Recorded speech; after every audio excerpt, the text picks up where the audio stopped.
Hello so guys, love story Pradeep channel में आप लोगों का स्वागत है। आप लोगों के सामने एक सच्ची घटना के साथ फिर से रूबरू होने जा रहे हैं।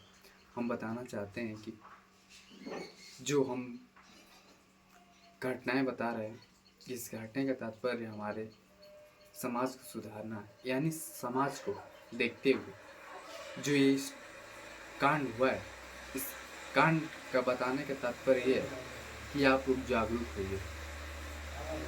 कहीं ना कहीं ये आप लोगों के साथ ऐसी घटनाएं घट सकती है। कुछ ऐसी चीज़ें इंसान की ज़िंदगी में ना कहने पे भी वो अचानक से आ जाता है और इंसान उसके बिना नहीं रह पाता। जो ये घटना बताना चाहते हैं, ये घटना आपके उत्तर प्रदेश लखनऊ की घटना है। लखनऊ में एक थाना पड़ता है बिजनौर। बिजनौर के पास में एक मोहल्ला पड़ता है, सरवड़ मोहल्ला। वहीं की एक घटनाएं हैं जहाँ पे एक लड़का अपने रूम में जाता है तो वहां से अजीब तरीके से स्मेल आती है तो परेशान हो जाता है। परेशान होने के बाद सोचता है कि आखिर स्मेल ये आ कहाँ से रही। वो अपने रूम में पूरे अच्छे तरीके से देखता है कि आखिर हमारे रूम में कहीं मूस हो तो नहीं न मरा। बट जो स्मेल थी वो अजीब किस्म की स्मेल थी। मतलब उसको समझ नहीं आ रहा था कि स्मेल कहाँ से आ रही। तो पूरा रूम अपना छाना, उसमें कोई ऐसी चीज़ नहीं मिली। इसके बाद उसने अपने जो फ्लोर था उस फ्लोर के ऊपर वाले फ्लोर में जाता है तो उसे जो जंगला खिड़की से उस फ्लोर के अंदर झांकता है तो देखता है कि एक औरत खून से लथपथ वो सोई हुई है और उसकी बॉडी सड़ रही है और बाहर से दरवाजा बंद। जब ये देखता है तो करीबन दोपहर का 2 बजे का टाइम था। वो कस के चिल्लाना स्टार्ट करता है। जब चिल्लाता है तो उसका पिता धीरेन्द्र वो दौड़ के ऊपर जाते हैं कि अगर लड़का नीचे से ऊपर गया है तो बात क्या है, आखिर ऐसे कैसे हो सकता है। जब वहां जाके वो देखते हैं तो एक औरत मरी हुई उस अंदर रूम में पड़ी है। जंगले से वो देखते हैं और बदबू बहुत काफी तेज दे रही है, माटी सड़ रही है। इसके बाद उन्होंने तुरंत पुलिस को फोन किया। पुलिस मौके पे पहुंची।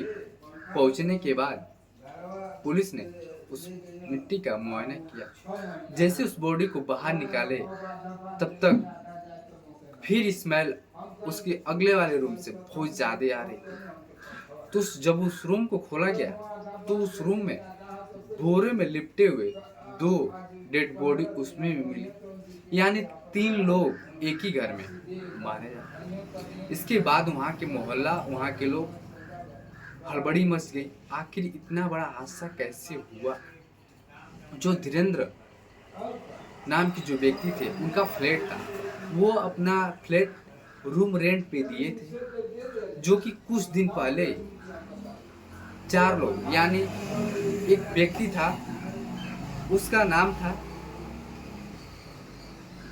राम लगन माखन, अपने पत्नी और 2 बच्चों के साथ वहां रहने के लिए आया था। जब उसने रूम ले लिया, रूम लेकर वहां रहा करता था। रूम में रहने के बाद वो लोग अच्छे से वहां ढंग से रहा करते थे।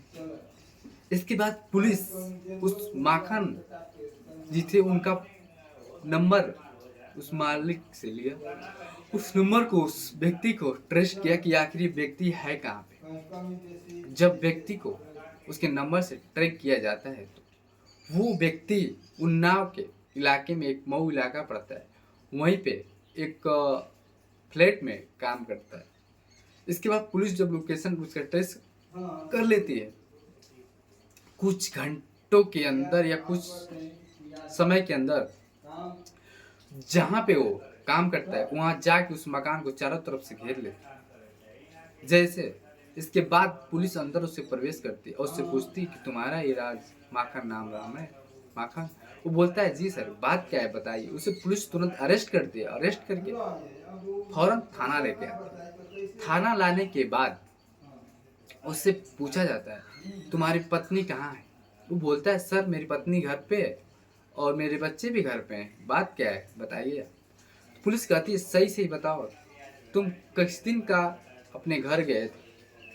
ये घटना जो थी 29 मार्च शाम यानी 7-8 बजे रात को थी। माँ का नाम बताता नहीं है। इसके बाद पुलिस उस पर कस के कार्रवाई करती है, यानी कस के जब अपने तरीकों से पूछना स्टार्ट करती है तो माँ का नाम बताना स्टार्ट करती है। सर हम ही ने अपनी बीबी का कत्ल किया है और अपने बच्चों का भी मैं ही कत्ल किया हूँ, क्योंकि उन लोगों ने यानी जो लड़की थी ज्योति जो 30 साल की थी, जो औरत, उसके 2 बच्चे थे। एक करीबन 6 साल का बच्चा था, उस बच्चे का नाम था आनंद, और उसकी एक बेटी थी, उसका नाम था पायल, यानी 3 साल की वो थी। इन लोगों से मिलाप हुआ मुंबई में, जो ज्योति नाम की औरत थी उससे, माखन से। माखन इससे धीरे धीरे बात करते करते इससे कुछ ज़्यादा ही लगाव हो गया था और उसके ज़्यादा करीब आ गया। करीब आने के बाद अब इससे रिलेशनशिप में भी आ गया।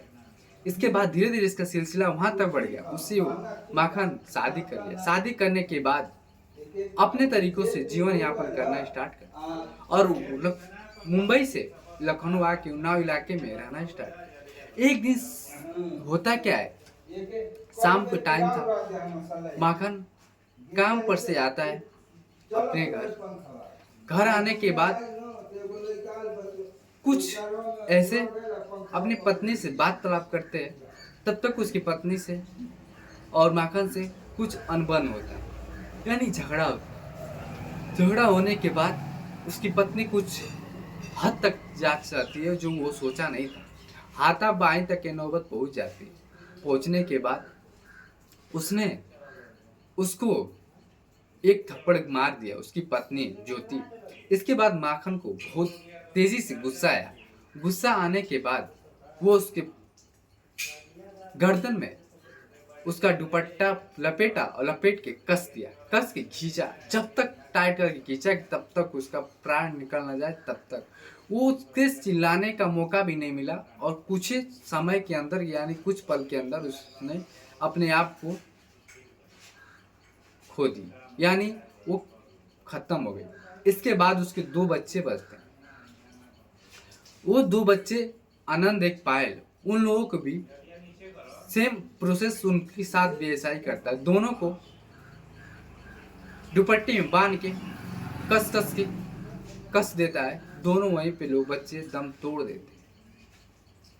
ये बात क्यों होती है कि माखन से और ज्योति से झगड़ा इसलिए होता है कि ज्योति से माखन कहता है कि मेरा ये 2 बच्चे नहीं है, और ज्योति कहती है कि ये आपका ही बच्चे हैं, आप ऐसे क्यों कह सकते हैं। माखन को कुछ शक होता है कि ज्योति का कुछ नाजायज संबंध है और ये नाजायज लड़के हैं जो कि ये हमसे कहती है कि ये आपके ही बच्चे हैं। ये उसको सच में उसके बच्चे नहीं थे। अगर सच में बच्चे नहीं थे, उसे पुलिस केस करके उससे अपना डीएनए टेस्ट करवा लेना चाहिए था। अगर डीएनए टेस्ट हो गया होता, उससे हूबहू पता चल जाता कि बच्चा माखन का है या किसी और का है। वो जो माखन था ये बात पे गौर नहीं करता है और अपना कदम गलत उठा लेता है। गलत उठाने का नतीजा ये निकलता है कि वो आज भुक्तभोगी बन जाता है। उन 2 बच्चों मासूम का और अपनी पत्नी ज्योति का जान ले लेता है। पुलिस जब ये बात सुनती है कि बाप अपने बेटे और बेटी और पत्नी का खुद अपने हाथों से मर्डर कर रहा है, इस दुनिया में क्या हो सकता है, क्या नहीं हो सकता है, आप लोग को हम ये बताना चाहते हैं। आप भरोसा नहीं कर सकते। अगर एक पिता अपने बेटे और अपनी औरत अपनी लड़की को मार सकता है, तो इस दुनिया में कोई कुछ भी कर सकता है, आम बात है। और ये बात अब एक्सेप्ट करते हुए माखन जेल की सलाखों के पीछे गया। पुलिस इसे गिरफ्तार कर ली, गिरफ्तार करके इसे सजा दी। और उसे तब एहसास हुआ काश ही हम डीएनए टेस्ट करवा लिए होते तो आज ये दिन नहीं देखना पड़ता। ये कहानी का बताने का तात्पर्य हमारा ये नहीं है कि आप लोग से हमारी कोई दुश्मनी है, बस आप लोग को जागरूक करना है कि कहीं आप लोग के साथ ऐसा कोई घटना ना हो, इसलिए हम ये बात आप लोग के सामने लाते हैं। अच्छी अच्छी स्टोरी लाएंगे, जो होता है वही आप लोग के बीच हम लाते हैं। कहने का मतलब ये है कि हम बहुत से ऐसे कहानियाँ हमें मिलती है जो कि हूबहू हुई रहती है, उसी को हम लोग आप लोग के सामने लाते हैं। इसी वक्त हम अपने बाड़ी को विराम देंगे। जय हिंद, जय भारत। हमारे चैनल को सब्सक्राइब करें और ज़्यादा से ज़्यादा शेयर करें। Okay, thanks.